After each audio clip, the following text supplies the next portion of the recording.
신국원 교수님은 제가 특별히 소개하지 않아도 여러분 너무나 잘 아시죠. 우리 교회도 자주 오셔서 계속 말씀도 전해주시고 그렇기 때문에 잘 아시고요. 오늘은 그 한국 사회의 문화 변동과 선교적 교회의 사명, 이런 주제를 가지고 이제 교회에 대한 한 영역을 이제 말씀해 주실 겁니다. 우리 나오실 때 이 코로나 상황 속에 참 힘드신데 와주셔서 감사합니다. 박수로 환영하도록 하겠습니다.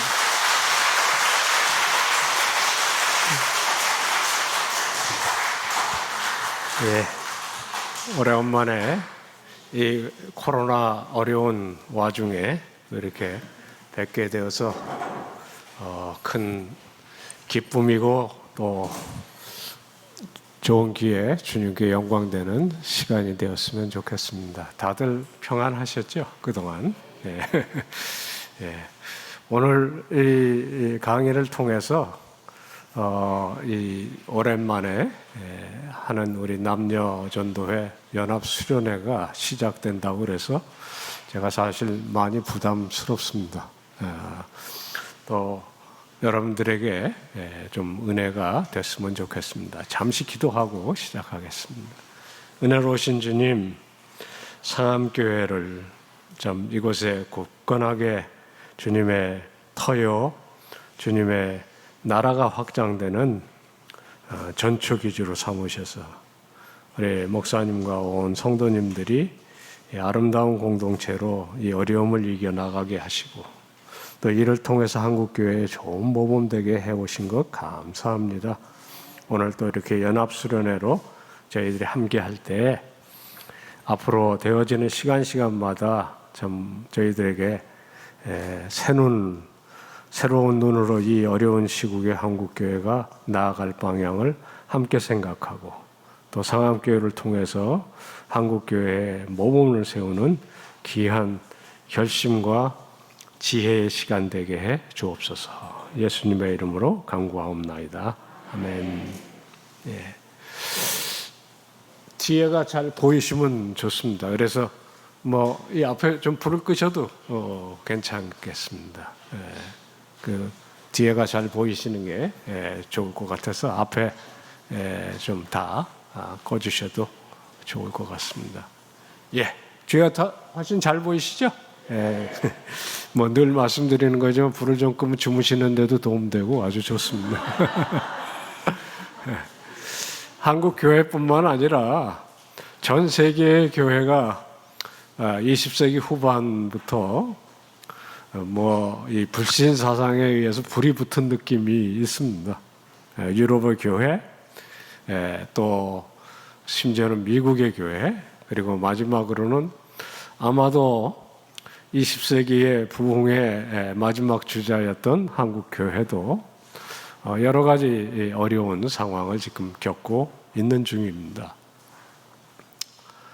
또 사회적인 분위기도 특별히 우리는 1980년대에 민주화를 거쳐가면서 감사하게도 독재가 물러가고 자유로운 분위기가 되어가지만 그 자유를 선하고 아름다운 특별히 우리 그리스도인들이 기도하며 꿈꾸는 하나님의 나라를 만들어가는 것보다는 정말 복잡하고 갈등이 많고 그리고 이제 인간의 죄성이 극대화되는 그런 문화가 팽배해가는 것이 정말 안타까운 일입니다. 그런 가운데 우리는 남북이 대치하고 있고 또 국가적으로도 일제 시대 이후에 이 좌우의 이념적 갈등이 점점 잘 해소되고 또 국가가 평안해야 하는데 오히려 그것이 이 민주화된 분위기 가운데 큰 폭으로 증폭되는 그런 느낌이 있습니다. 교회가 이런 대한민국에 어떤 역할을 해야 될 것이냐 고민을 하지 않을 수가 없게 되었습니다. 이 그림 뭔지 아시죠? 몇 번 보여드렸는데, 또 하나 힌트. 목차라는 겁니다. 좀 오늘 힘든 강의를 하려고 그냥 한번 웃고 시작하는 게 나을 것 같아서, 뭐 다음엔 이거 안 보여드려도 그런지 아십시오. 세 가지 이야기를 나누려고 합니다. 정말 대한민국 사회는 급변하는 사회이고, 한국 교회가 이것을 잘 대처해서 정말 하나님께서 이렇게 상암교회 같이 은혜를 주셔서 평안하고 의연하고 그리고 믿음의 자존심을 가진 교회가 하듯이 우리가 살아가는 2022년 8월의 현실을 잘 대처를 해야 되는데, 꼭 그렇지만 않은 안타까움들이 일부 교회에 있습니다.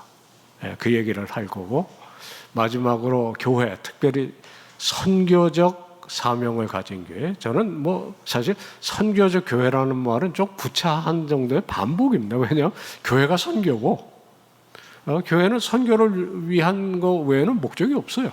그때 말하는 선교는 이제 해외 선교뿐만이 아니고, 정말 태초에 하나님께서 세상을 만드시고 타락과 온갖 어려움에도 불구하고 예수 그리스도께서 이루신 구원을 통해서 마지막 날 만물을 새롭게 하고, 그리고 우리 모두를 하나님의 보좌로 부르시는 그 모든 일, 그게 하나님께서 하시는 일이시잖아요. 그리고 우리는 뭐냐? 그 일에 동참하는 하나님의 딸들이고 아들들입니다. 그게 선교적 교회거든요.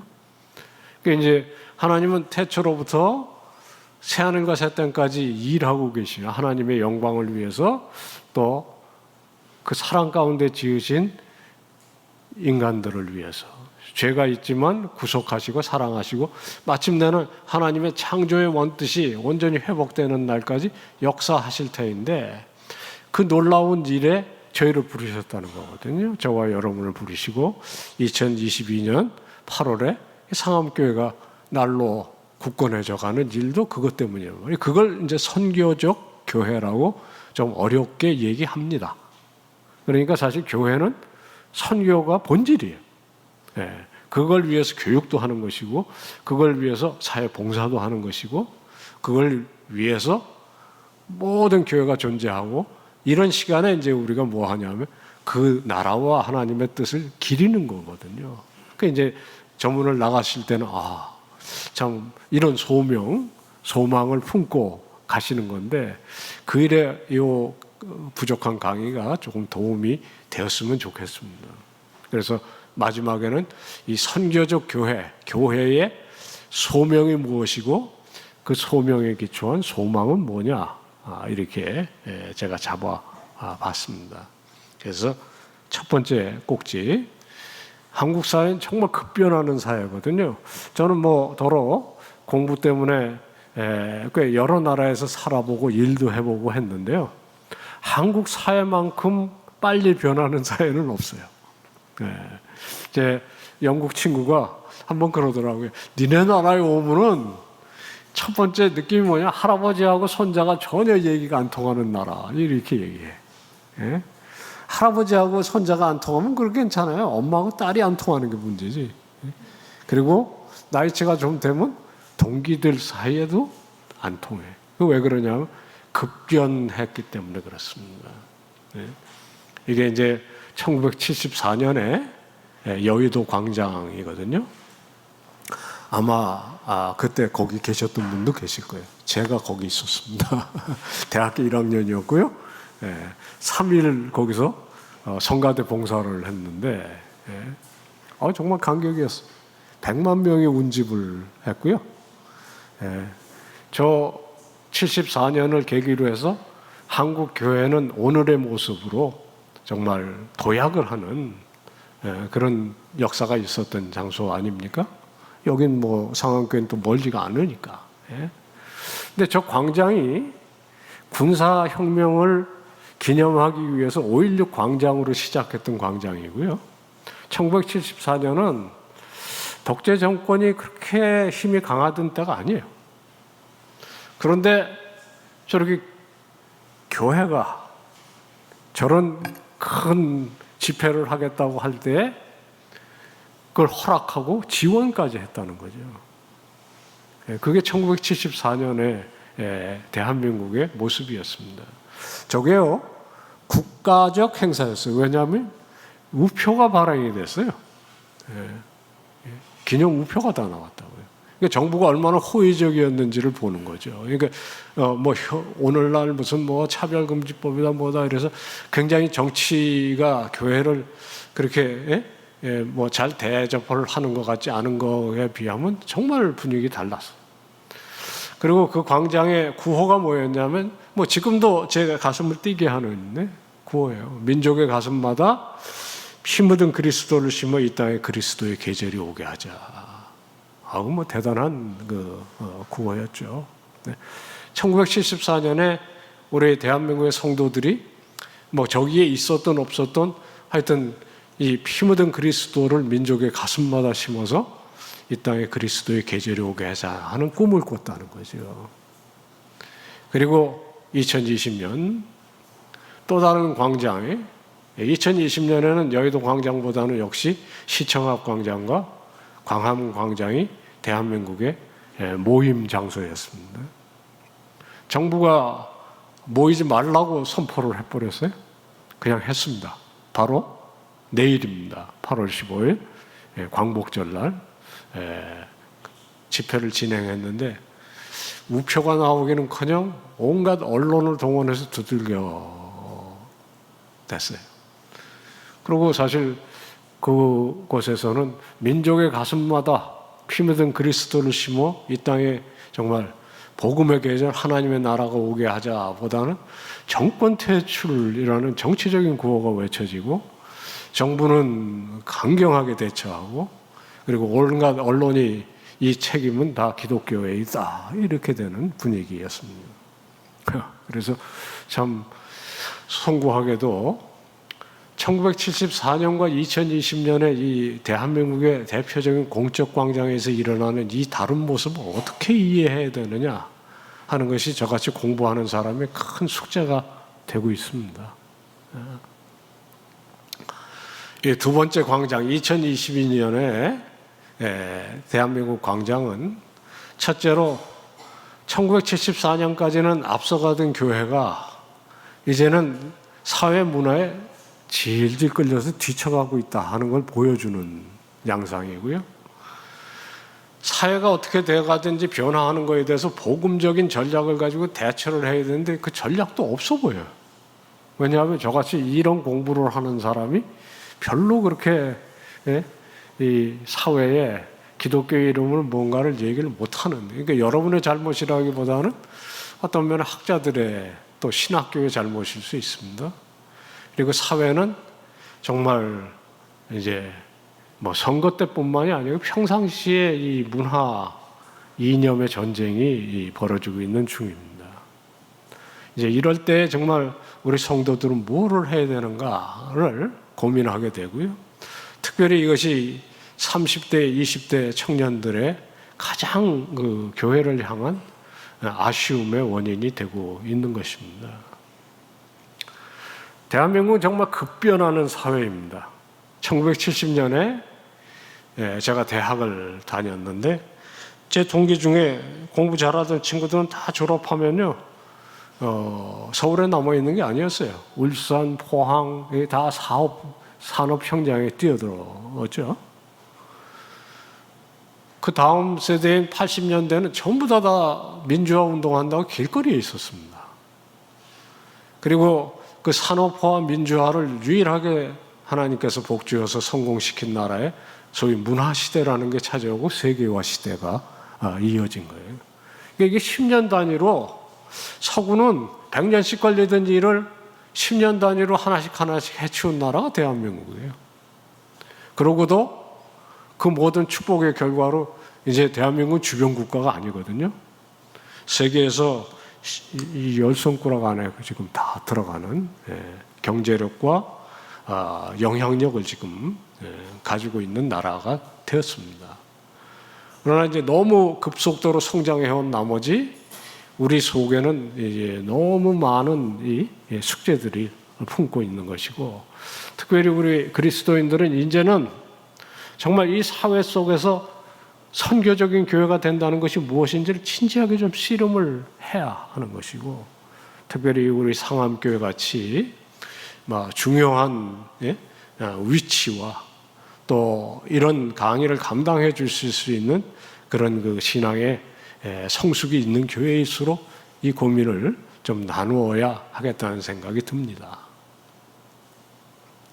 이게요, 말씀드렸듯이 서양 같은 경우는 400년 동안 거쳐서 이룬 일을 우리는 40년 만에 해낸 일이고, 그것이 결국에는 이 10년 단위로 산업화 시대에 살았던 사람과 민주화 시대에 살았던 사람과 소위 문화 시대와 세계화 시대에 사는 사람들이 소위 아이들 표현으로 멘탈이 달라요. 생각하는 것도 다르고 가치관도 다르고, 그게 여러분들이 일상적으로 만나는 거예요.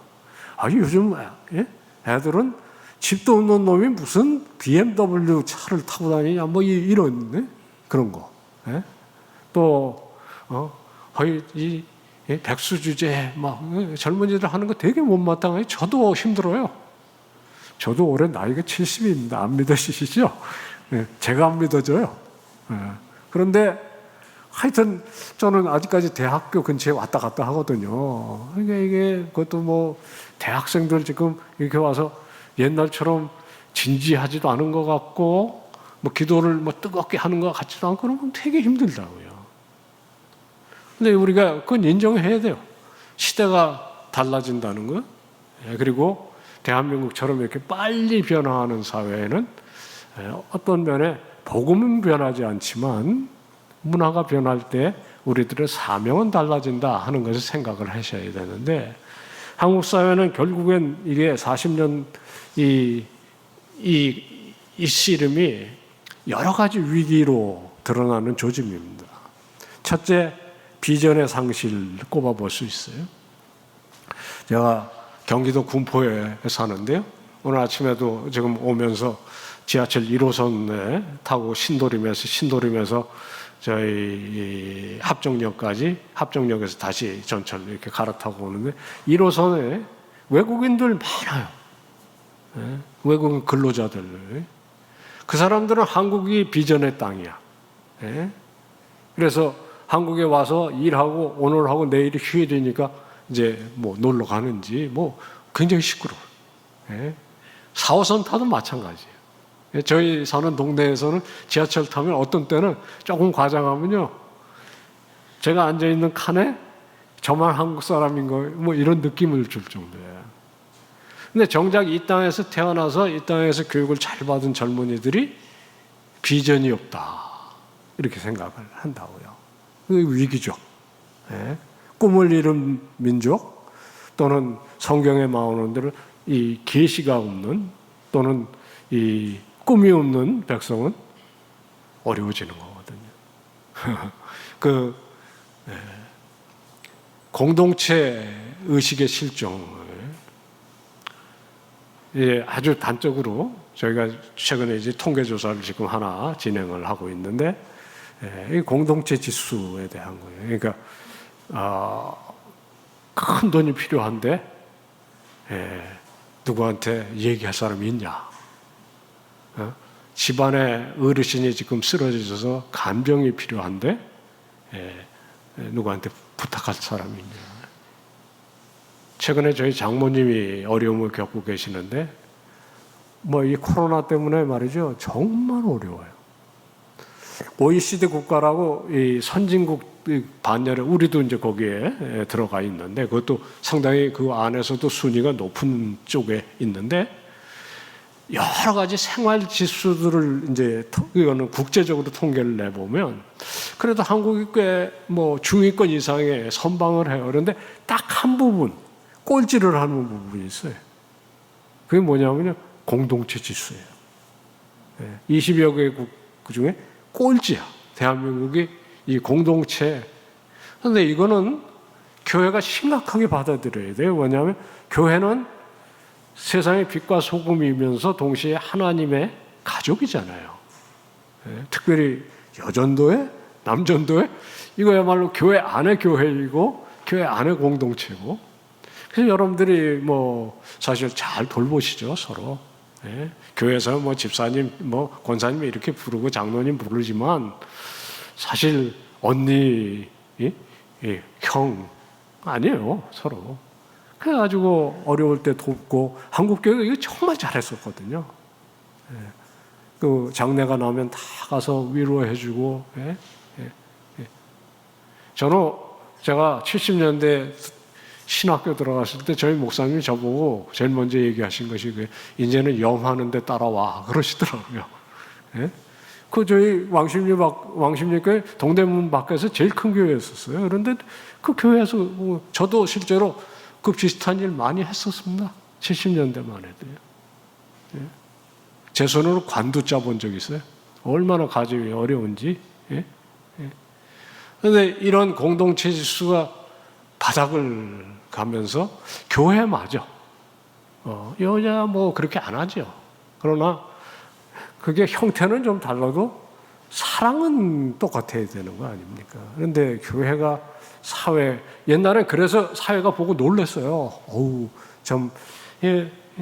뭐 전라남도 저 신안에서 올라와서 교회를 다니면서 존재도 없는 집에 장례가 났는데, 아니면 저 통영 거제 살던 사람이 올라와서 뭐 간신히 살아가다가 뭐 결혼을 하는데 그 다 몰려가서 어떤 면에 축하해주고 돌봐주고. 그래서 장례고 뭐 이런 가정 큰 의례가 나면 예수 안 믿던 사람들이 보고 감동해서 교회로 오기도 하고. 여러분들이 다 잘 아시는 거예요. 요즘 교회가 그러냐? 이거 한번 심각하게 생각해야 합니다. 이게 이제 이번에가 주제가 교회잖아요. 이 교회가 뭐 신학적으로도 중요하고 뭐 이렇게 하지만 사실 우리들의 삶의 터전 아닙니까? 공동체 지수의 실종이라는 것은 심각한 것입니다. 그래서 결과가 뭐냐면 대한민국도 피로사회라고 불러요. 피로사회, 피로한 사회. 이게 애들 피곤한 거예요. 죄송한데 표현 하나. 저걸 애들은 뭐라면 개 피곤이라고 그래. 근데 애들만 피곤한 게 아니라 어르신도 피곤해. 직장 다닐 때 상사 눈치 보느냐고 피로해서 힘들었는데 은퇴하고 나니까 이제 사모님 눈치를 집에서 평생 피곤한 거예요. 어떤 사람이 책을 썼어요. 피로사회라고. 사실 저 사람은 뭐 동료 철학자인데요. 독일에서 가르치는 교수예요. 이게 피로사회라는 책을 독일어로 써가지고 세계적인 그 평판을 얻었습니다. 그게 이제 한글로 번역이 됐는데, 책이 이 얇은 책인데 절대로 보지 마세요. 머리만 아파요. 이 굉장히 어려워요, 책이. 그래서 책을 뭐 제가 소개하는 건 아닌데 내용 자체는 아주 간단해요. 뭐냐면 성공한 사회는 성공한 사람일수록 피곤하다. 그거예요. 왜냐하면 그 성공의 대가가 뭐냐면 정말 심신을 피곤하게 만드는 거예요. 평안이 없어. 독일도 막, 영국도 그렇고, 일본도 그렇고, 대한민국도 그렇고, 모두가 피곤한 사회. 근데 이 어려운 책을 어떤 분이, 역시 텔레비전 이 앵커는 이 직관이 있나 봐요. 이렇게 표현을 했더라고요. 초등학교, 중학교, 고등학교 공부 열심히 해가지고 다 뭐 어떤 사람 출세도 하고 하는데 끝에는 다 치킨집으로 끝난다. 이게 지옥이 아니면 뭐냐, 뭐 이런 얘기. 제가 눈이 번쩍 뜨여가지고 그 사진을 보관했다 이렇게 쓰는 건데요. 이 보면 어떻게 보면 참 웃을 수 없는, 웃지 못할 대한민국의 한 모습이라고요. 젊은이들이 나는 왜 이 헬조선에 태어나서, 그러고 사실 좀 송구하죠. 왜냐하면 어른이 돼가지고 아이들에게 좀 더 좋은 미래를 보여주는 그런 선생이 돼야 되는데, 요즘 그 고등학교 과제 졸업하고 18살짜리가 목사 되겠다고, 또는 뭐 앞으로 사역하겠다고 딸들, 아들들이 이렇게 들어와 있는데 걔들 이렇게 보면 참 미안해요. 웃을 일이 아닌데 정말 미안합니다. 야, 얘들이 섬겨야 되는 교회 이 생각하면 막 가슴이 먹먹해지거든요. 그 뭐 헬조선 그래서 제가 한 번은 작심하고 그래 어느 게 헬조선인가 한번 보자. 이게 100년 전 광화문의 모습이고 지금 모습은 딱 이거다. 너 어디 살고 싶어? 뭐 이렇게 물은 거야. 여러분 같으면 어디 사시고 싶으세요? 이게 지금 모습인데 이게 제가 1953년에 국민 이 소득이 얼마였나 조사해 봤어요. 1953년이 중요해요. 왜냐하면 제가 태어난 해거든요. 근데 66불이었어요. 이게 그러니까 뭐 한 8만 원? 1년에 대한민국 사람이 제가 태어난 해에 열심히 벌어가지고 평균을 내보니까 8만 원 버는 거예요. 8만 원. 그러니까 이게 지금 요즘 그 아프리카의 현실에는 다르지 않은 그보다 더하면 더했지 그런 현실 속에 우리들도 살아남았잖아요. 뭐 여긴 저보다 연세 많으신 분도 계시니까. 2018년을 중심해서 3만 불을 넘어섰거든요. 그러니까 이게 뭐 물가 상승률 다 그냥 무시하고 그냥 단순 비교하면 500배는 행복해야 되는데 500배가 행복하기는 그냥 500배가 힘든 나라. 이러면 이제 여기 큰 교훈이 있습니다. 결코 물질적인 풍요가 우리들의 행복의 지수가 기준이 될 수가 없다는 거고요. 그리고 그게 이제 지금 사회에서 믿는 사람, 안 믿는 사람 가리지 않고 어려움으로 드러나는 거 아니겠습니까? 비전의 상실은 아주 구체적인 수치로 이렇게 드러납니다. 그 OECD 국가라고 선진국 국가들의 우리가 1등 하는 게 2개 있어요. 그게 뭐냐면 자살률이 최고고 그리고 출산율은 최저고. 그 공동체 지수와 더불어서 이게 이제 참 민망한 숫자죠. 자살률 최고라는 건 현재의 삶이 어렵다는 뜻이고 출산율이 저렇게 낮다는 것은 앞으로도 쉽지 않다 이런 수치잖아요. 실제로 저를 좀 놀라게 하는 그 수치 하나 이거예요. 고등학생들한테 10억이 생기면 1년쯤 감옥 가는 일을 할 수 있어? 라고 물으니까 한 4, 5년 전부터 이게 과반수가 넘어가요. 지금 한 70%, 그러니까 10명 중에 7명이 잠재적인 범죄자 생각을 하고 산다는 거예요. 이게 좀 끔찍한 수치죠. 교육자의 위치에서 보면 정말 걱정이 되는 수치입니다. 한국 교회가 이것을 잘 대처해서 정말 사회에 이렇게 살지 않을 방법이 있습니다 라는 걸 증언을 해줘야 되는데 과연 교회는 건강한가? 이게요, 한국 사회하고 교회가 이렇게 딱 마주보면 이게 좌우가 바뀌어갔지 거의 비슷하게 보여요. 왜냐하면 사회에 안 좋은 게 교회에 그대로 이렇게 투영이 되어 있는. 그래서 사회가 교회를 거울로 삼아가지고 우리가 잘못한 걸 이렇게 봐야 되는데 뭐 이렇게 보니까 비슷해. 그래가지고 당신들도 뭐 우리하고 나은 게 없구만. 말은 그렇게 안 해도 실망이야. 그 실망이라는 게 이제 어떻게 드러나냐면 교회에 대해서 존중감이 없는 거죠. 지금. 참 민망한 일 아니겠습니까? 옛날에는 성경책 들고 주일날 교회 가는 것에 대해서 사람들이 뭐 놀리기는 했어도 그래도 자기 애들은 교회 보낸다 뭐 이런 분위기가 있었던 거 아시잖아요. 그런데 그런 분위기가 점점 사라지는 거예요. 제가 왕십리교회 제 친구 중에 하나가 길 건너에 선술집을 하시는 집이었어요. 근데 그 엄마가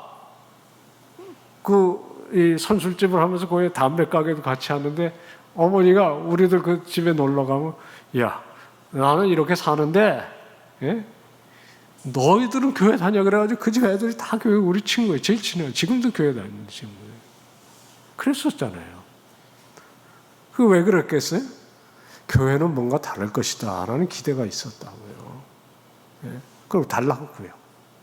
요즘에 정말 이렇게 좀 힘드시죠? 이런 얘기 들으니까.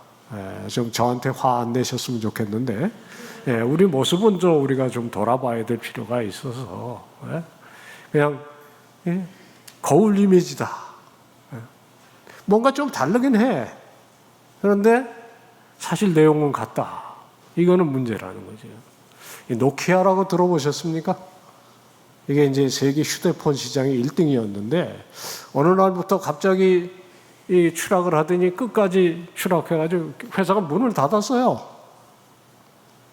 그래가지고 주가가 그냥 휴지가 돼버렸죠. 주식이 휴지가 돼버려서 그 경영 책임자가 나와서 사과를 하면서 이렇게 얘기했어요.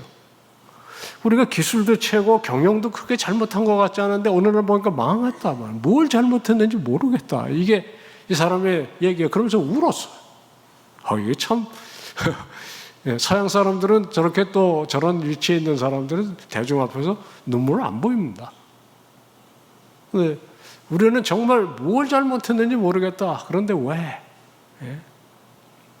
제가 이 얘기를 목사님들한테 심심치 않게 들어요. 제가 2018년에 정년 퇴임을 하고는 하나님께서 무슨 이유이신지 목사님들한테 이런 강의를 많이 하게 해요. 그래서 이 강의보다 좀 강한 버전이 있는데 좀 세게 만든 게 있는데 사실 목사님들한테 강의하던 거, 성도님들에게도 이렇게 조금 나누긴 합니다만, 왜냐하면 목사님들 가운데 저한테 우리 뭐 잘못한 거 모르겠다 그러신 분들이 꽤 있어요. 교회가 한 7,000명쯤 모이는 교회였는데요, 어느 날 교회 안에서 문제가 팍 터졌는데 이게 정말 어려운 문제가 됐어. 그래가지고 급기야는 정말 3,000명 이렇게 나눠갖고 1년 동안 치열하게 싸우는 거예요. 심지어는요, 강대상에 서서 이렇게 설교하려고 보면 목사님 반대하는 분은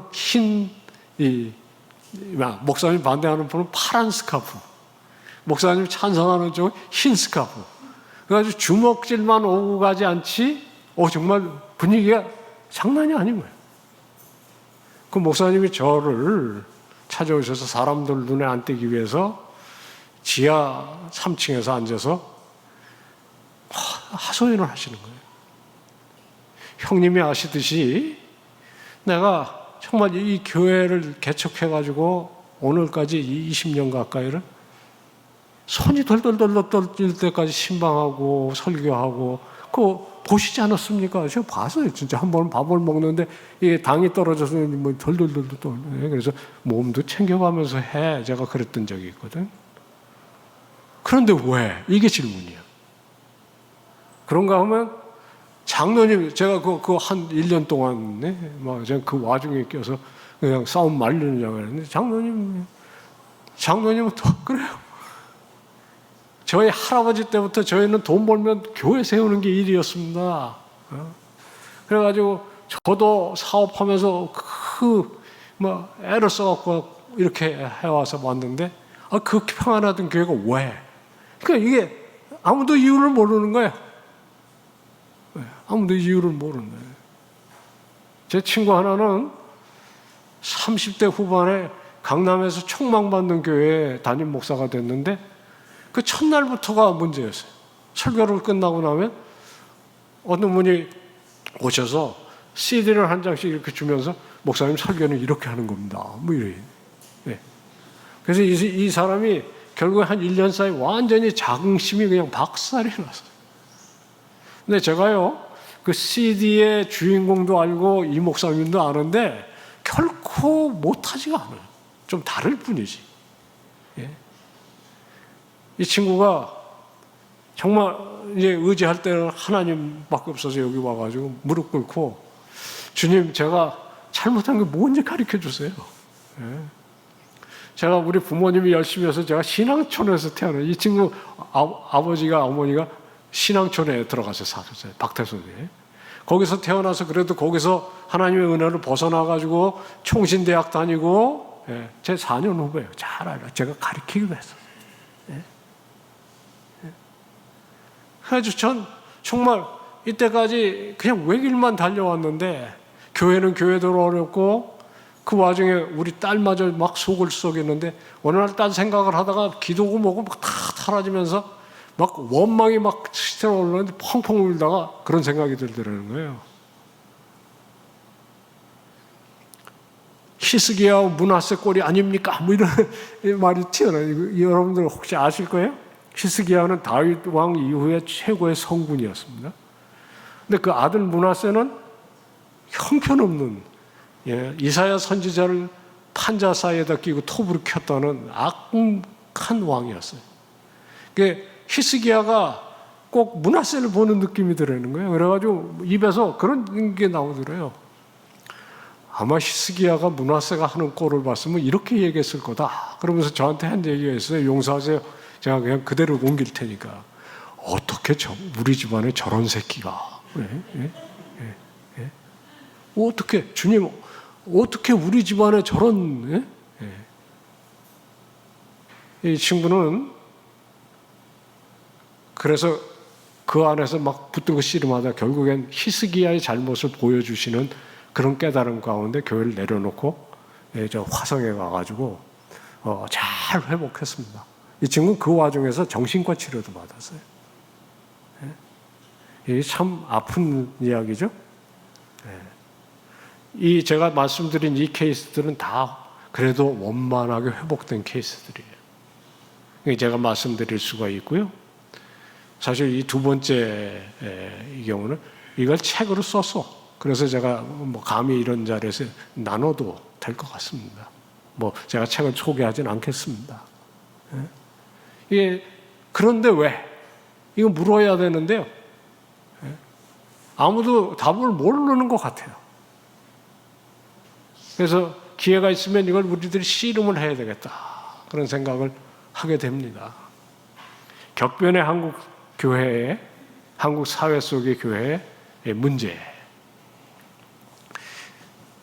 이게요, 지금으로부터 한 15년 전에, 2004년이니까요, KBS가 특별 프로그램을 이제 방영을 했습니다. 선교 120주년에 한국교회는 위기에 봉착했는가. 벌써 15년 전입니다. 네. 그때 통계조사를 해보니까 일반 국민들 사이에 한 60% 정도가 교회가 바른 방향으로 가는 것 같지가 않다. 걱정을 해요. 그러니까 사실 교회가 세상을 걱정해야 되는데 세상이 지금 교회를 걱정해요. KBS 세상이잖아요. 국민 방송이잖아요. 국민 방송이 교회를 걱정하는 이 정말 이해 못할 상황이 벌어진 거고, 그때 프로그램 제가 조금 잘라 갖고 왔습니다.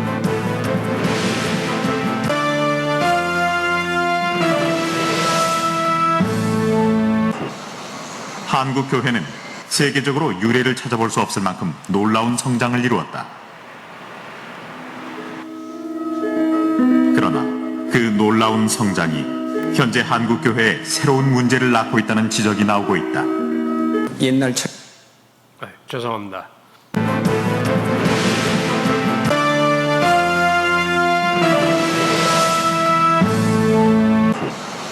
한국 교회는 세계적으로 유례를 찾아볼 수 없을 만큼 놀라운 성장을 이루었다. 그러나 그 놀라운 성장이 현재 한국 교회에 새로운 문제를 낳고 있다는 지적이 나오고 있다. 옛날처럼 교회가 성장하지 않기 때문에 위기가 아니라 사실은 너무 성장해오고 너무 자만해왔다가 지금 사회로부터 이렇게 외면당하고 세속적인 가치를 극복하고 그것에서 비판적인 태도를 취해야 할 텐데 바로 그 속에 빠져버렸으니까 세상의 빛과 소금의 역할을 전혀 할 수가 없는 거죠.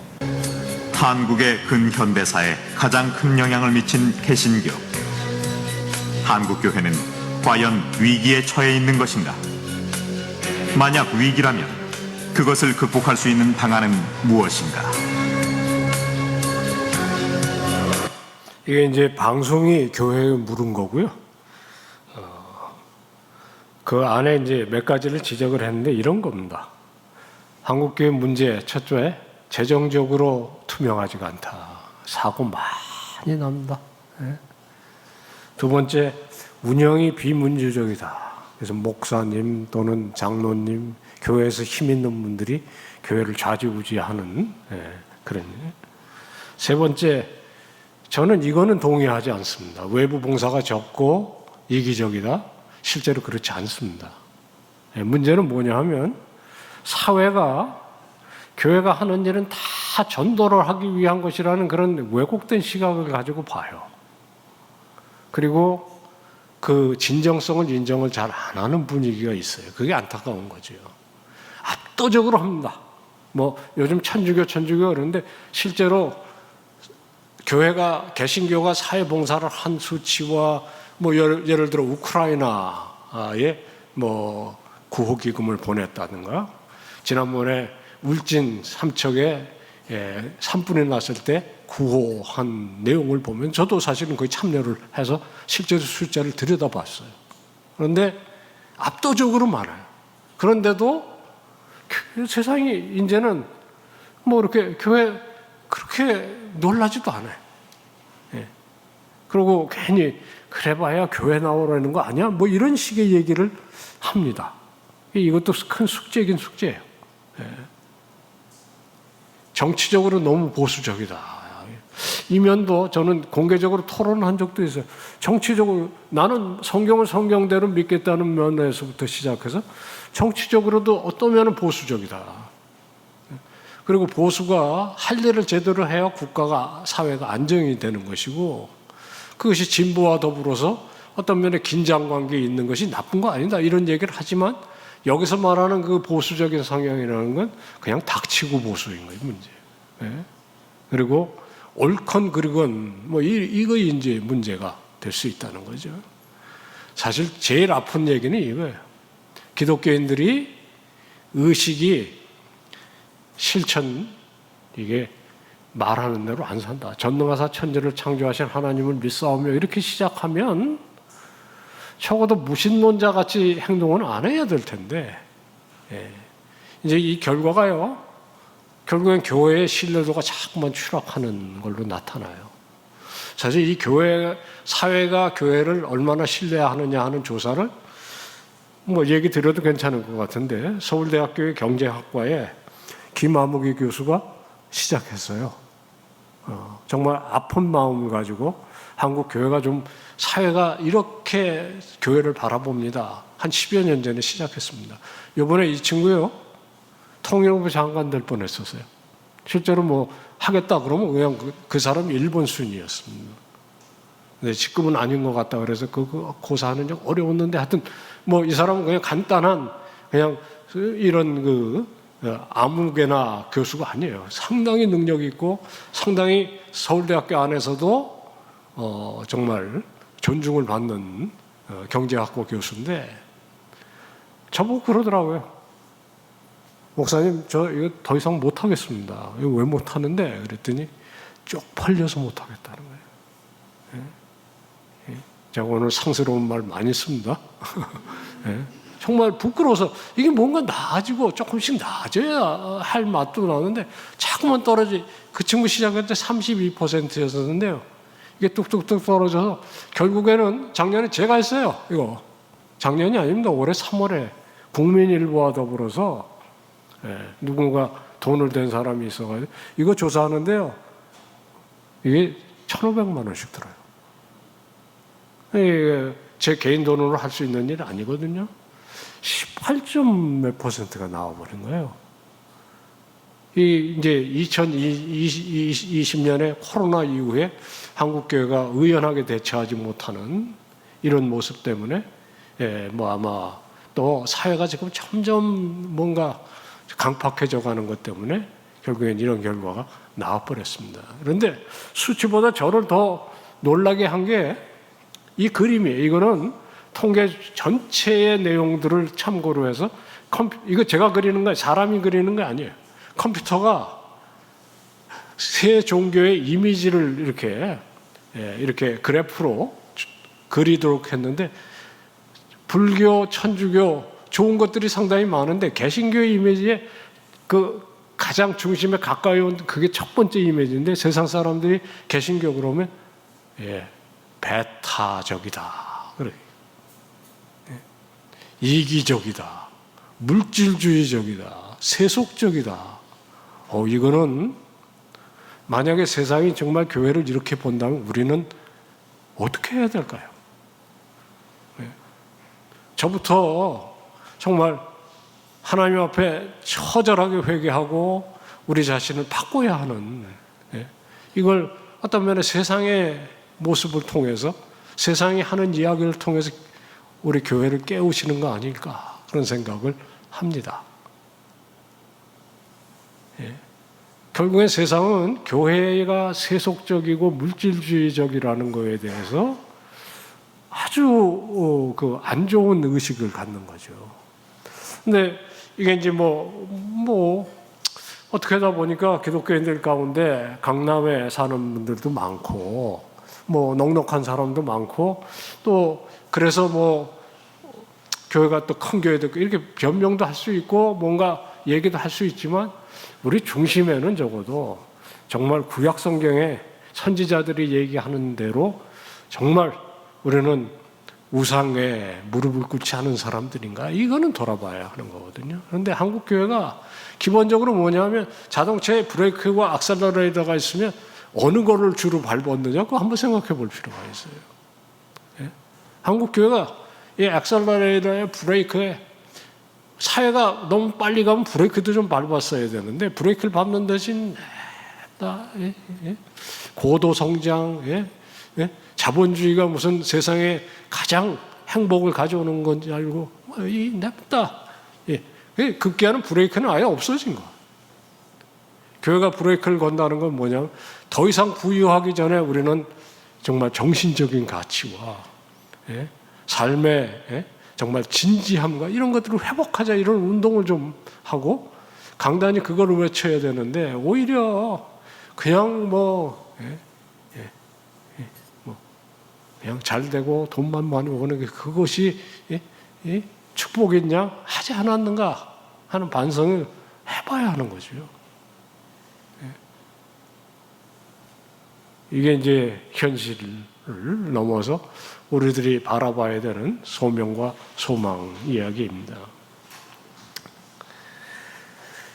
굉장히 송구합니다. 제가 이런 말씀을 드리기가 정말 송구한 것이 책임으로 따지면 저 같은 사람에게 더 있습니다. 저는 우리 목회자들도 가르쳐 왔고요. 그 대가로 대학 교수라는 이름으로 상당히 어떤 면에 특권도 누려왔고요. 그래서 그냥 제 자신의 회개의 모습으로 받아주시면 좋을 것 같고 우리 어르신들 비롯해서 정말 이제라도 2022년 8월에 주님께서 우리의 하나님 그리스도의 몸이고 우리 하나님의 딸과 아들들을 어디로 이끄시는가를 한번 같이 생각해 보자는 뜻이니까 너무 언짢아 안 하셨으면 좋겠습니다. 저만 그렇게 생각하는 건 아닌 것 같아요. 최근에 이게 이제 성결교회 작년에 총회장을 한 한기채 목사님이라는 분이 이 코로나를 거쳐가면서 이분도 아마 그렇게 생각한 것 같아요. 야, 이거 한국교회 큰일 났다. 어떻게든지 우리가 돌이켜야 되는데 자기 자신의 이 기도라고 그래요. 제가 이분을 최근에 모시고 같이 인터뷰를 했었어요. 그래서 이 책을 쓰신 계기도 듣고 했습니다. 생각이 저보다 더 탁월한 분이지만 아직까지 현직 목사님이고요. 이 7가지 정도를 꼽았어. 한국교회가 신천지가 그러고 전도관이 그러는 거는 그렇다 쳐도 교회에서 그 영적인 자기가 무슨 하나님이나 되는 것처럼 이 영적 권세를 남용하는 일을 빨리 회개해야 된다. 첫째. 두 번째, 이 공적 영역을 사유화하는 거예요. 공의 사유화하는 거예요. 이게 무서운 겁니다. 이게 그 아까 통계 조사를 했다는 그 서울대 경제학과 교수가 저보고 해준 얘기가 있어요. 형, 이게 공의 사유화라는 건 간단한 일이 아닙니다. 그런데 한국교회가 지금 공은 사유화하고, 그때 말하는 공은 이 공공 그럴 때 공자가 아니에요. 공로. 자기가 뭘 해서 칭찬받고 이름 나고 그럴 거는 사유화한다는 거예요. 그래서 뭐 교계에 무슨 지도자가 돼서 뭐 저기 하면 뭐 청와대를 가든지 아니면 방송에 드나들고 그래가지고 자기 인기 높아지고 그런 거 다 결국엔 그 누구 좋으냐? 자기가 좋은 거예요. 개인이 좋은 거예요. 근데 그 사람이 잘못을 해갖고 해를 끼치는 건 해는 한국교회 전체가 떠안게 만든다는 거죠. 그래서 그걸 그 친구가 그렇게 표현해서 공로는 자기가 갖고 해는 공유화시키는 거예요. 근데 그 경제학자가 하는 얘기, 그런 집단은 반드시 망합니다. 그렇게 얘기하더라고요. 모든 기업, 예를 들어 재벌이 돼서 뭐 돈이 많이 벌려고 그러면 그 재벌 한 사람이든지 재벌가가 소유하고 노동자들은 점점 힘들게 만들고 이렇게 하면 그게 계속 가지 못하거든요. 지속 가능하지 않습니다. 그러니까 시간 문제이지 어느 때 가서 사고가 터지게 돼 있는데 한국교회가 지금 그 모습으로 간다는 거예요. 뭐 개인이 무슨 뭐 이름을 내든지 해서 뭐 나중에 그분이 잘못해가지고 오명을 끼치거나 해를 끼치면 본인한테는 아무 해가 없어요. 그분들은 꼭 이 동대문 시장에서 물건 타는 것 같아서 시끄러우면 시끄러울수록 좋아해. 왜냐하면 이름이 나거든. 그런데 정작 그 사람들이 끼치는 해는 한국교회 전체가 이제 떠안게 되는 거예요. 이게 공의 사유화. 이분은 그런 얘기는 안 했어요. 근데 저는 그 글씨 보는 순간 그게 제일 먼저 떠오르는 거예요. 공로는 사유하고 해는 공유시키는 구조예요. 신앙생활은 쪼그라들어서 기도할 때만 교인이지 세상에 나가기 시작하면 이분이 신앙인인지 아닌지 알 소리가 없고 예수 믿는 사람과 안 믿는 사람이 전혀 차이가 안 나고 교회는 이기적인 어떤 집단으로 세상에 비치고 이러네. 뭐 그 뒤에 침묵 과다 신드롬, 송사 신드롬, 무례한 기독교, 제가 뭐 설명드리지 않겠습니다. 이분만 이런 게 아니라 이분은 미국 신학교에서 지금 가르치고 있는 풀러 신학교라고 아마 세상에서 제일 큰 개신교 신학대학교에 한국 교수님이 있어요. 그분이 거의 비슷한 얘기를 이렇게 썼어. 결국 문제가 뭐냐? 한국 교회가 공적 영성이 없다. 무슨 얘기냐면 교회는 세상 속에서 하나님께서 두신 선교적 전초기지입니다. 그래서 교회는 독특한 공동체지만 공적 역할이 있어요. 뭐 공적 역할의 제일 중요한 게 뭐예요? 하나님 나라의 증인이 되는 거예요. 세상에 빛과 소금이 되어서 하나님 살아계신, 그것도 한 사람이 아니고 뭐 이렇게 수백 명이 또 정말 산 위에 있는 동네처럼 등경 위에 올려진 등불처럼 그 하나님의 복음의 아름다움과 따뜻함을 세상에 보여줘야 되는데 이거를 잊어버렸다는 거예요. 그리고 신앙의 동기는 그냥 사사화돼 버린 거예요. 이게 이제 제가 말씀드렸던 문화 정체하고 맞물려 있습니다. 70년대 이전에는 한국교회가 사회의 지도적인 여러 가지 부분에서 지도적인 역할을 했어요. 불행하게도 제 세대까지인 것 같아요.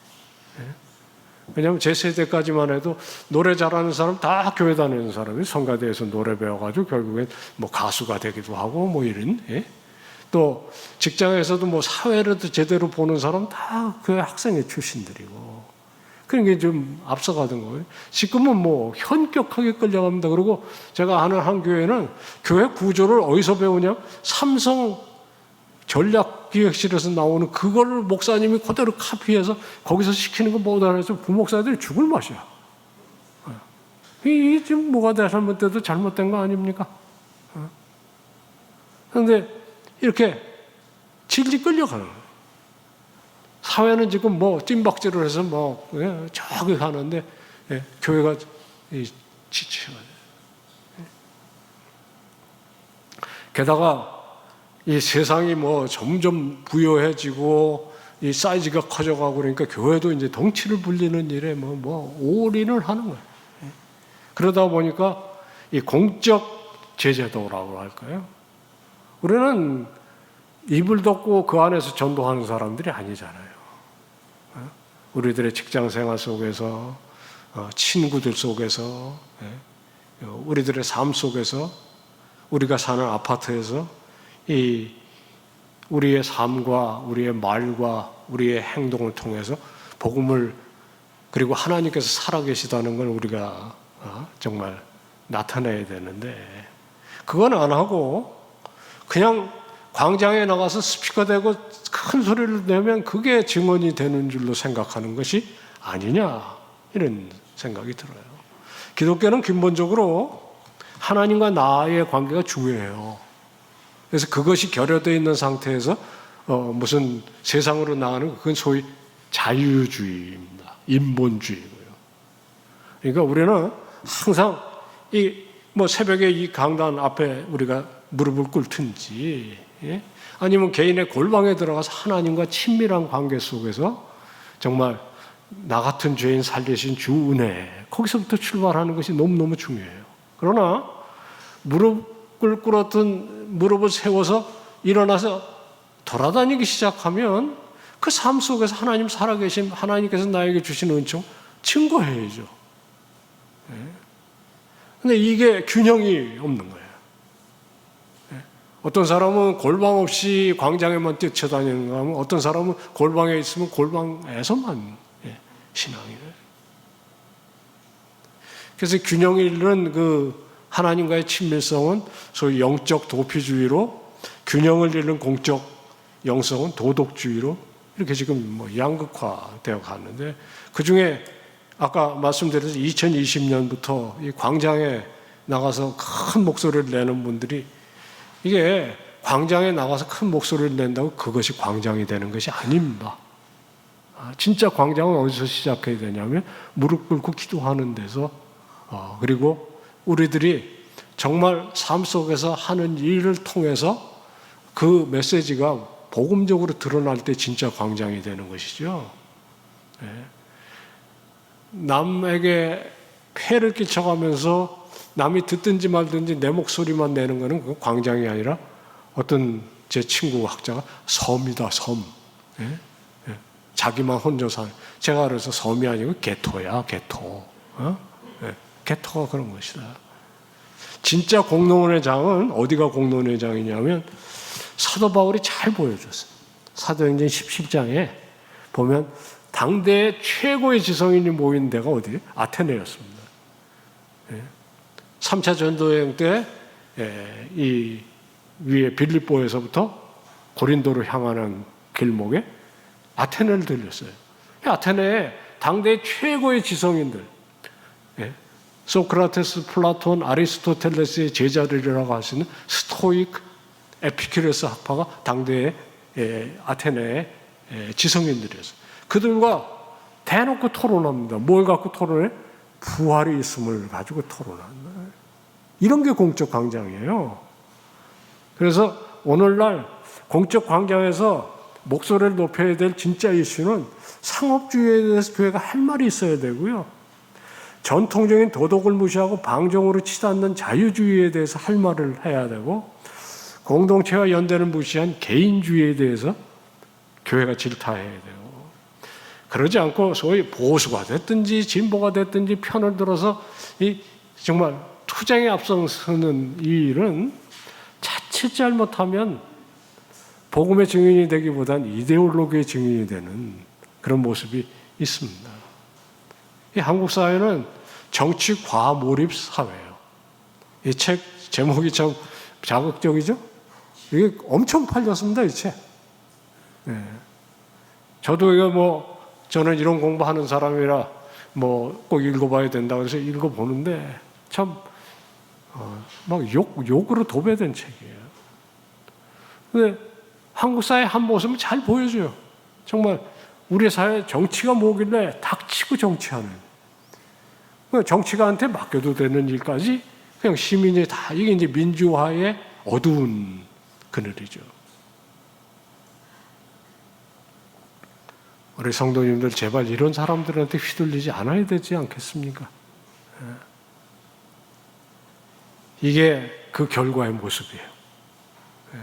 오늘날 광화문이 됐든지 시청합이 됐든지 한쪽에서는 아직도 군복 입고 시위하는 분들이 계시고, 또 한쪽에서는 촛불을 들고 시위하는 분이 계시고, 어떤 신문 기자가 이렇게 썼어요. 대한민국의 공적 강장은 집단적 외상 후 스트레스 장애를 앓고 있다.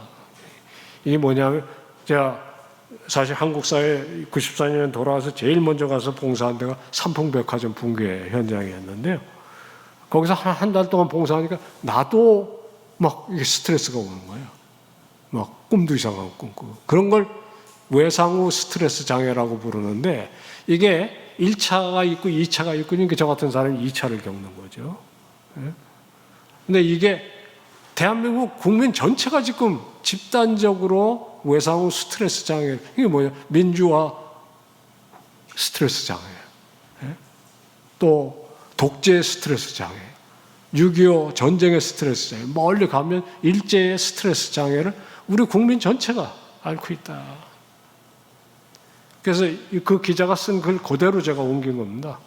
역사의 트라우마를, 그것이 일제의 트라우마였던, 한국 전쟁의 트라우마였던, 아니면 독재의 트라우마였던, 민주화, 광주의 트라우마가, 그걸 지금 멀미처럼 토해내고 있다, 우리 국민들이. 그래서 한쪽에서는 아직도 70년 전에 끝난 6.25 전쟁을 아직도 하고 있고, 또 한쪽에서는 80년대에 하던 그 민주화 투쟁을 지금 계속하고 있다. 그리고 그분이 이렇게 썼어요. 전쟁은 끝나고 독재자는 물러났다. 더 이상 죽음과 죽임을 두려워 떨지 말고 모두 용서가 필요하고 사랑에 목마른 인간들 뿐이라고 말해줄 사람이 없냐. 아, 이거 교회가 얘기해야 되는 거 아닙니까? 또 우리가 이런 걸 길거리에 가서 떠들기보다는 그냥 내가 할 수 있는 데서 이웃사랑, 또 복음 증거 해서, 정말 지금 북한은 말할 것도 없고, 우리 지금 이 좁은 남한 땅에서 지금 여기 나가려면 배를 타든지 비행기를 타서 가고, 우리 섬 아닙니까? 이 안에서 정말 그리스도의 사랑으로 하나 되는 길이 있다는 것을 보여줄 수 있는 사람이 누군가 있어야 되는 거 아니냐. 이렇게 이제 안타깝게 얘기하는 겁니다. 그러지 않고 정치의 모든 것을 거는 이 잘못이 있어요. 이게 이제 신학자가 쓴, 정치 신학을 하는 사람이긴 하지만, 이게 요즘 유행하는 드라마 중에 우영우라고 있죠. 똑바로 읽어도 우영우, 거꾸로 읽어도 우영우. 기러기 스위스 계속 할까요? 내가 너무 강의가 저도 긴장이 돼가지고 그냥 한번 웃어봅니다. 모든 것이 정치다. 그게 앞에 얘기야. 그런데 그 다음에는 그렇다고 정치가 모든 건 아니다. 이게 똑같은 얘기는 아니에요. 이게 비슷하게 들릴 뿐이지. 심지어는 우리 학교에도 정치가 있어요. 교회에도 정치 체제가 있습니다. 이렇게 당회가 있고 재직회가 있고, 그거는 인간 사회에는 필요한 거예요. 회사에 가도 있고. 그러니까 모든 인간의 삶은 하나님께서 우리들에게 그냥 하고 싶은 멋대로 살게 안 했기 때문에 정치가 필요해. 그래서 모든 것이 정치 면이 있어요. 인간 삶에는 정치적인 게 있어요. 그러나 그 다음 제목이 중요해요. 그렇다고 해서 정치가 모든 것은 아니다. 정치가 모든 것을 못해요. 정치가 죽은 사람 살려내는 거 보셨습니까? 정치가 인간 영혼을 구원하는 거 보셨습니까? 뭐 죽은 사람 살려내고 영생은커녕 지금 산 사람도 제대로 못 살려내는 게 정치예요. 근데 거기다가 모든 것을 다 걸어버려요. 뭐까지 거냐? 교회의 본분까지 거기다 걸어버리는 거예요. 이러면 다음 세대는 크리스천이 어떻게 살겠습니까? 우리가 정치 의식은 있어야 돼요. 사회에 책임감도 있어야 되고요. 그래서 정말 주일날마다 모였을 때 북한이 통일되기를 위해서 기도하고 이 나라의 대통령이 정말 잘 선정을 해서 이 5년간 성공한 대통령이 되기를 위해서 기도해 줘야 되고요. 국회의원들이 할 일 제대로 하시기를 위해서 기도하고 해야 됩니다. 우리들 그런 의식 가져야 돼요. 그러나 거기다가 모든 것을 걸고 이 대의민주주의나 이런 것들은 무시한 채 그냥 혼란상에 혼란상을 부추기는 이 그리스도인들의 모습이 된다면 이것은 대가가 오는 일입니다. 중요한 거는 정말 선교적 교회가 되는 일이 필요해요. 그래서 첫째, 세상에 휘둘리지 않으셔야 합니다. 제가 간단하게 세 성경 구절을 다시 한번 기억하시도록 할게요. 히브리서 11장 믿음장입니다. 성경에 아브라함부터 시작해서 더 고설로 올라가서 에덴 동산에 있었던 아담과 하와로부터 시작해서 모든 신앙인들의 이름이 축약해서 거론된 게 히브리서 11장이잖아요. 그 시작이 이렇게 시작하죠. 믿음은 바라는 것들의 실상이요 보이지 않는 것들의 증거니 선진들이 이로써 증거를 얻었느니라. 믿음으로 아브라함은 갈 바를 모르고 떠났었다. 이 사람들은 약속한 것을 받지 못했지만 본향 찾는 마음으로 이 세상에서 이방인과 나그네 같이 살았다. 이게 유명한 말씀이에요. 좀 우리 상암교회가 이 세상에서 하나님 나라를 향해서 가는 나그네의 정체성. 우리는 정말 이 세상 내 집 아니다. 그러나 하나님께서 아브라함처럼 이 땅에 살면서 할 일을 주셨다. 이런 정체성이 회복되는 일이 필요한데 그것의 다른 이름이 뭐냐면 로마서 12장 1절 2절이에요. 그러므로 사랑하는 형제들아 너희 몸을 거룩한 산제사로 드리라. 그렇게 하려면 어떻게 해야 돼요? 이 세대를 본받지 말고 성령으로 새롭게 변화를 받아서 하나님의 기뻐하시고 온전하시고 그 다음에 뭐죠? 선하시고 기뻐하시고 온전하신 뜻이 무엇인지 분별하도록 하라. 그 다음에 베드로전서 3장 15절 16절 말씀은 오늘 아마 핵심이 되어야 될 것 같아요. 너희 안에 소망의 이유에 대해서 묻는 자에게 대답할 것을 항상 준비하라. 근데 어떻게 준비하라고 그랬어요? 광장에 나가서 목소리 높이고 막 전투하듯이 그렇게 하라. 아닙니다. 이 사람 누구예요? 베드로예요. 예수님 십자가에 못 박힐 즈음에 칼을 뽑아가지고 그냥 휘둘렀던 사람 아니에요.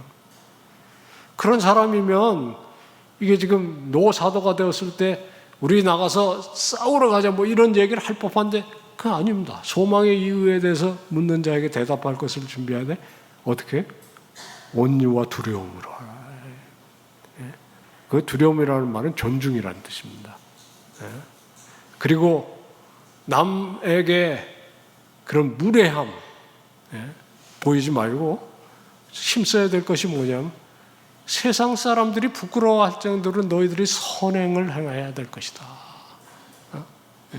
그래서 너희를 비방하는 자의 입을 막을 선한 하나님의 친백성이 되어라.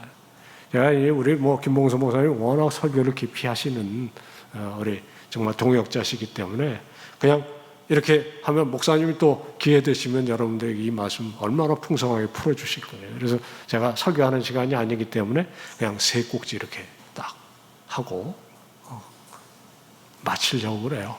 마쳐도 되죠? 그런데 준비한 게 조금 더 있어요. 제가 조금만 더 할게요. 괜찮으시죠? 네. 자, 이제 정말 현실적으로 돌아와서 우리가 뭐를 하면 좋습니까? 네. 이게 제가 한 번은 강의를 하는데 이 강의는 할 때마다 달라요. 뭐 맞춰서 해야 되고 한번 우리 목사님들한테 보여드린 게 이거예요. 대한민국이 지금부터 100년 전에 랜드 오브 모닝 캄이라고 선교사들이 불렀어요. 그게 뭐냐면 조선이라는 말, 아침이 고요한 나라, 조선. 지금 2020년에 22년에 대한민국은 아침이 고요하지 않습니다. 그죠? 그리고 선교사님들이 대한민국은 동방의 숨은 나라라, 은자의 나라라, 허미트 네이션이라 이렇게 부르는데 대한민국은 지금 숨어 있는 나라가 아니에요. 세계에 정말 전면에 드러나 있는 그런 국가예요. 여러분들이 아마 보셨을 만한 드라마입니다. 미스터 선샤인이라고 2018년에 여름을 뜨겁게 달군 드라마니까 기억나시죠? 이 미스터 선샤인이라는 말은 아마 고종 황제의 휘하였던 광무를 빗대어 만든 제목이라고 그렇게 얘기해요. 광무. 잠깐 보시죠. 어제는 멀고 오늘은 낯설며 내일은 두려운 격변의 시간이었다. 우리 모두는 그렇게 각자의 방법으로 격변하는 조선을 지나는 중이었다.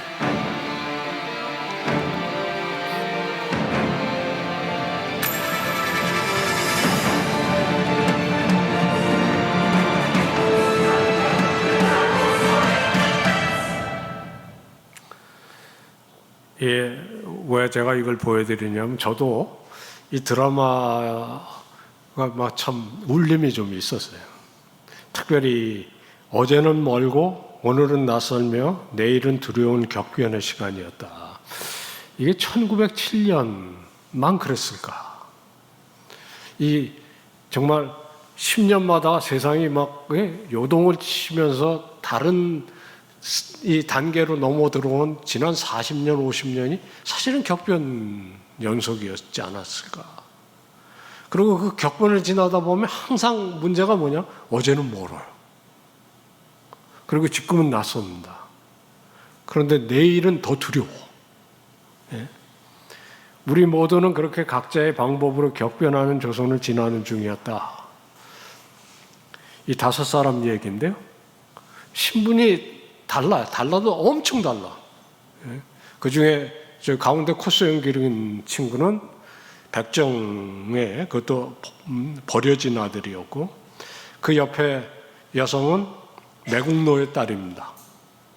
그리고 가운데 저 미국 군인의 모자를 쓴 친구는 그 옆에 있는 두 가족이 특별히 그 담배를 물고 있는 친구의 할아버지가 부모를 때려 죽어서 미국으로 도망갔다가 군인이 되어서 돌아온 그런 이야기예요.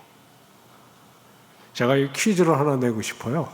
그런데 우리 이 5사람은 신분도 다르고 뭐 다 다른데 공통점이 있어요.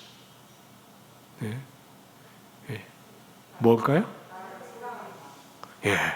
나라를 사랑하는 거예요. 얼굴 반만 가리면 다 똑같아요. 뭐예요? 의병이었어요. 이 격변의 시대에. 그러니까 제가 이건 이 드라마에 빗대서 조금 좀 교회 강의 치고는 좀 이상하게 느끼시면 용서하십시오. 의병이라는 말을 영어로 righteous army라고 쓰는 걸 처음 알았어요. 저 righteous army라는 의병이라는 말은 의로운 군사라는 뜻인데 그거는 사실 성경적 용어예요.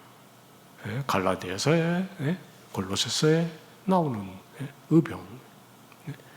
제가 요즘 정말 어줍지 않게 목사님들한테 드리는 말씀이 있어요. 우리가 그리스도의 의로운 군사가 되어야 되겠습니다. 우리 김 목사님 상암교회 의병장이 좀 되어주세요. 그렇게 이제 부탁을 드리는 겁니다.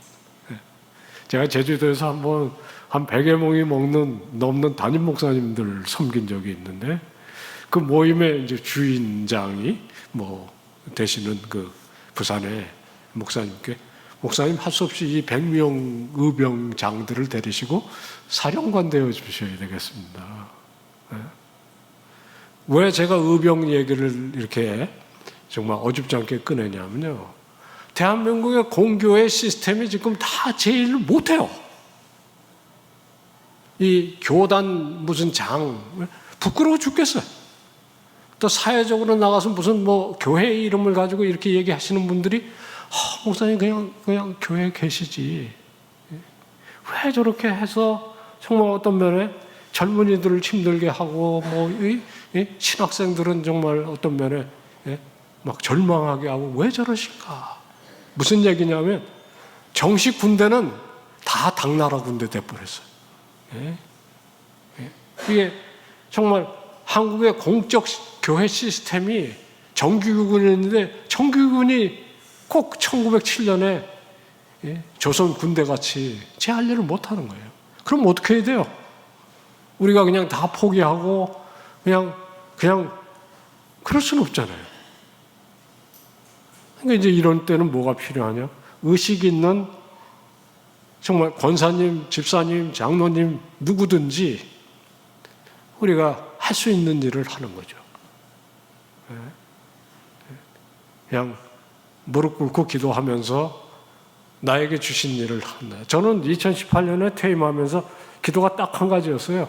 하나님 그동안 공부시키셨고 저 같은 사람을 들어서 이렇게 훌륭하게 참 감당 못할 일을 하게 하셨는데 이제부터는 저는 제 계획 안 세웁니다.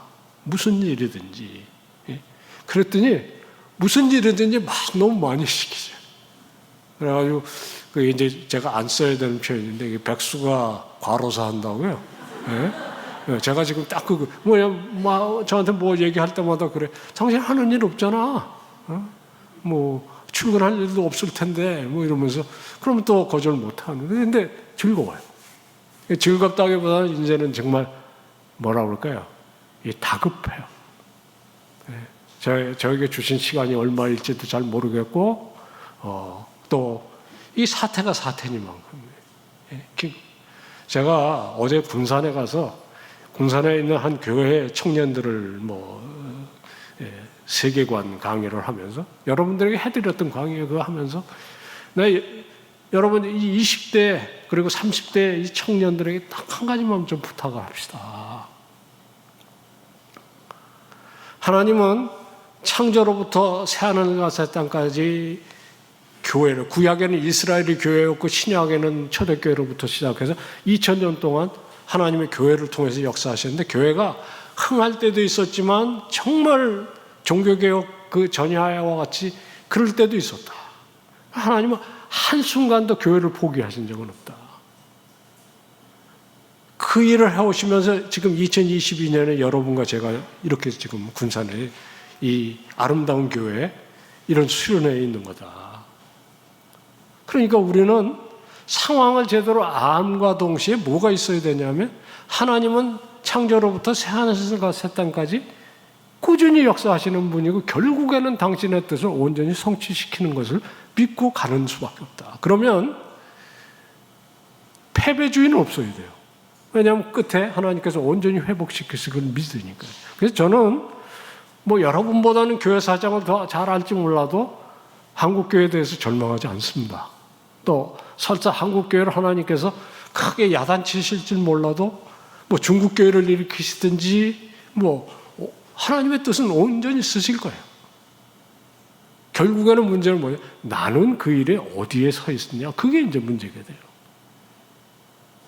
구약시대에 이스라엘 백성이 온갖 은혜를 부으셔서 출애굽도 시키시고 가나안을 주셔서 그 민족이 정말 선교적 민족, 선교적 교회가 되시기를 원했는데 이 민족이 우상숭배에 빠지고 그러니까 하나님께서 바벨론에 포를 보내셨잖아요.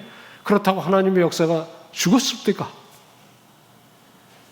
바벨론의 페르시아에 하나님께서 포로 잡혀간 사람들 가운데 젊은이를 일으키시잖아요. 그게 에스더고 다니엘입니다. 좀 우리 자매들 에스더가 되십시오. 죽으면 죽으리라. 우리 형제들은 정말 다니엘과 같이, 다니엘 친구같이 풀무불에 던져져도 사자굴에 들어가도 하나님께서 구원하시지 않으실지라도 정말 신앙의 자존심을 굽혀가면서 돈 몇 푼에 물질주의에 빠지고 이렇겠지 말고 우리 좀 의연하게 삽시다. 좀 의연하게. 그만큼 하나님의 은혜를 누렸으면 양보도 좀 할 줄 알고 좀 남에게 좀 본이 되는 생활을 해야. 기독교에는 배타적이다, 이기적이다, 물질주의적이다. 이거는 좀 아니지 않냐. 이게요, 한편으로 뭐 교회가 잘 될 때 너무 자만해가지고 뭐 곧 하나님의 나라가 우리 손에 의해서 이루어지가 아닙니다. 그런 적은 없어요. 하나님의 나라는 결국 하나님께서 세우시는 것이고, 우리가 할 일을 다 하고도 이 무익한 종이 이게 맞는 거죠. 왜냐하면 우리는 하나님의 은혜가 아니었으면 다 정말 벌받을 영벌에 처할 수밖에 없는 거 아니까 거기서부터 시작해야 되고. 그러나 뭐 좀 어려움에 부딪히고 교회가 조금 힘든다고 해서 패배주의에 빠져서도 안 된다. 제 얘기가 뭐냐면 결국은 가운데로 가는 길이 있다는 거예요. 제3의 길이 있다. 근데 한국 교회가 조금 잘 될 때는 막 승리주의에 빠져가지고 정부고 뭐고 뭐 하여튼 쌍거리 무시하고 말이죠. 교회는 교회 할 일이 있는데 뭐 또 특별히 선거 때가 되면 무슨 뭐 큰 시혜나 베푸는 것 같이 표를 뭐 빙자해서 이런 행태에 빠지네. 또 사회가 좀 뭐 비난하면 왜 위축이 돼서 교회 나 안 다녀 뭐 이런 태도 보이는 것도 아니지 않습니까? 그런 모습을 보이면 우리가 어떻게 아이들에게 떳떳한 신앙의 부모로 떳떳하고 했어요? 그리고 누굴 속입니까? 누구를 다음 세대에게 무슨 소망을 건네겠어요? 이게 1907년에요. 결국에는 3년 후에 대한민국이 일본에게 나라를 뺏겨요. 이 미스터 선샤인이라는 드라마가 1907년 얘기거든요. 그러니까 국가가 망하는 때에 정말 의병의 이야기인데, 이 1907년에 교회 역사를 들여다보면 하나님은 정 다른 일을 하고 계시다는 걸 보게 돼요. 그게 뭐냐면 평양 대부흥입니다. 국가는 지금 망해가는데 하나님께서 평양을 통해서 또는 뭐 대한민국의 교회를 부흥을 시키셨어요. 그래서 이게 사실 한국교회가 지금 여기 오는데 1차 기반이 되는 거거든요. 그리고 1974년으로 가는 거예요. 그 와중에 일제가 탄압을 해도 결국엔 이런 우리 믿음의 의연한 선조들이 일사각오로 복음을 지켜낸 것이고요. 그리고 그 끝자락에 1974년이 있는 거 아닙니까? 그리고 2022년이 있는 거 아닙니까? 정말 민족의 가슴마다 피 묻은 그리스도를 심어 이 땅에 그리스도의 계절이 오게 하자. 아까도 말씀드렸지만 제가 이 광장에서 성가대를 했는데 뭐 이튿날인가 비가 엄청 쏟아졌어요. 뭐 최근에 온 거하고 뭐 비슷하게. 그래서 그때 주최 측이 이제 준 도시락을 점심에 먹는데 아마 기억나실 거예요. 대패밥 같은 거에 이렇게 밥이 얹혀있는데 그 위에 단무지가 딱 2개 얹혀져 있었어. 근데 그놈을 이제 이 비닐로 대충 친 밑에서 이제 먹는데 중간쯤 되니까 빗물이 떨어져 빗물에다 밥 말아가지고 이렇게 먹었습니다. 그래도 행복했어요. 정말 행복했습니다. 제가 한번 CCC 전체 간사들이 모이는 모임에 아주 오래전에 이 비슷한 얘기를 했는데 그날 밤에 그냥 거기 전부 다 회개 모든 순서 다 행개치고 우리가 원래 이거 계획했는데 그거 다 우리 같이 기도합시다. 저도 오래간만에 정말 크게 정말 하나님 앞에 기도하고 그런 저도 은혜가 되는데 우리가 좀 돌아갈 필요가 있어요. 어떤 면에 이게요 하나님은 다시 하실 수 있으세요. 그게 성경의 약속이고요.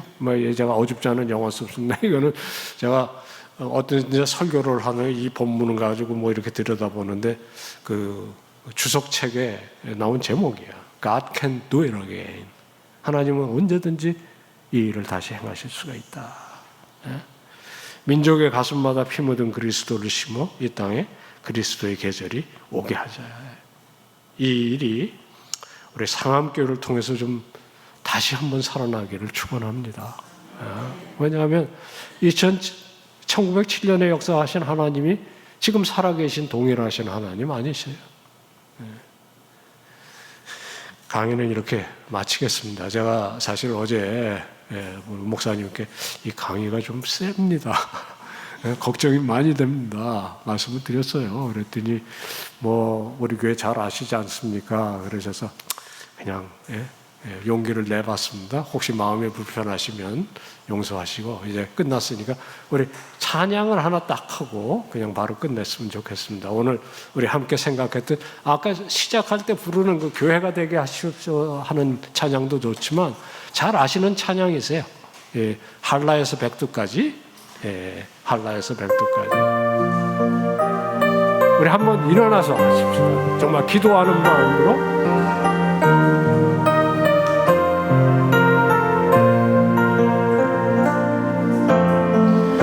이 땅에 돈과 선함으로 가득한 죄악 용서하소서. 모든 우상 것을 지고 주님만 높이는 나라 되게 하소서. 이 땅에 지친 모든 영혼 주 예수 사랑 알게 하소서. 저들의 아픔과 눈물 신들 주님의 보혈 이 땅 치유하소서. 성령의 새바람 이 땅에 불어소서. 주의 영을 생기로 우리를 다시 살리사. 이 땅에 하나님 영광 거하니 그런 나라가 되게 하소서.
아버지, 오늘 상암교회가 이때 못 모였던 이 연합수련회를 남전도회, 여전도회 함께 우리 성도님들과 이 귀한 시간을 갖습니다.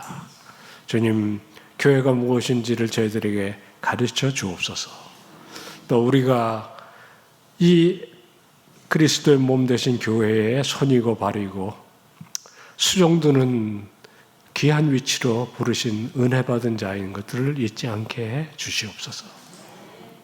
우리 김봉수 목사님을 비롯하여 장로님들, 권사님들, 집사님들, 온 성도들이 상암교회가 하나님의 손에 붙든 이 시대에 등불되어서 하나님의 나라를 높이 한번 다시 이 땅에 증거하는 아름다운 신앙 공동체 되도록 주께서 복 주시옵소서. 예수님의 이름으로 간구하옵나이다. 아멘.